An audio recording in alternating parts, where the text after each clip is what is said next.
Talking Pictures Trivia Theater presents a Screaming Lapel Pin production, The Jane of My Youth, a coming-of-age story of young love, read by me, Tom. Chapter 7, The Secret Agent. The entire room glowed green. The small white hands dipped downward. Michael pulled on the ropes, holding him to the chair. He tried to see into the rip in the space, but he could barely make out what appeared to him to be an enormous white and red landscape filled with tall and fat trees. The hands seemed to be attached to long white arms governed by a mind within a small white and black head.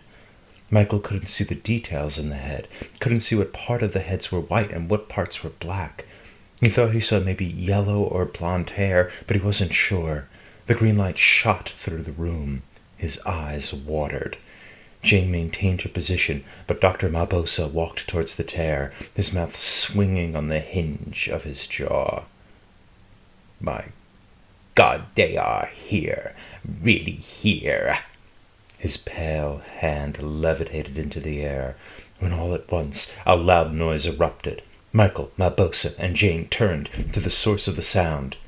At the top of the theater stood Riley, holding a smoking .38 Special. "I'm sorry, Jane, but I'm here to stop you." Riley, gun pointed, moved slowly to the floor of the theater. Holding the gun with his right hand, he undid the ropes around Michael's wrists with the other. "Turn it off, Jane. Turn it off now."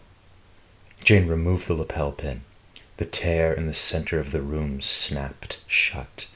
The green light vanished, the hands vanished, the palette of white and black and yellow, the landscape of red and white, all vanished.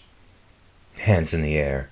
"I'm sorry, Jane, but we don't know how dangerous the box is, and we can't let you go forward on it."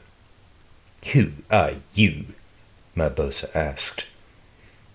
"I work for the CIA, FBI, and NSA. In the intelligence world, I'm known as the Triple Threat." Riley holstered his gun and walked towards Mabosa.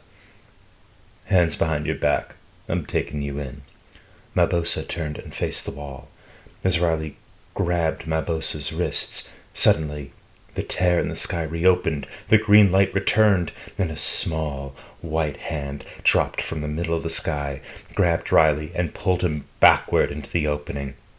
All Michael could hear, as the white bodies began to drop into the medical theater, was Riley screaming for mercy. After a few moments, a single stream of blood began to drip onto the floor, forming a large pool before the three still living bodies. This has been a Talking Pictures Theater presentation of a Screaming Lapel Pin production, The Jane of My Youth, a coming-of-age story of young love. This week, Screaming Lapel Pin has on sale the Obobulating Markhor. Boop, boop, boop.